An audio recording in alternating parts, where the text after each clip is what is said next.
Today our video is about the fraction of a set. Now the question is, express 3 hours as a fraction of 1 day.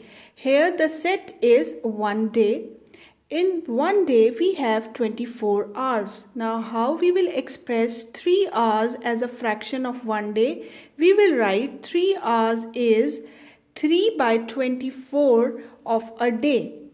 Now in simpler form, 3 times 1 is 3 and 3 times 8 is 24. So 3 hours is equal to 1 by 8 fraction of a day. Express 2 days as a fraction of 1 week. Here the set is 1 week. In a 1 week or in a week there are 7 days. So 2 days is 2 by 7 fraction of a week.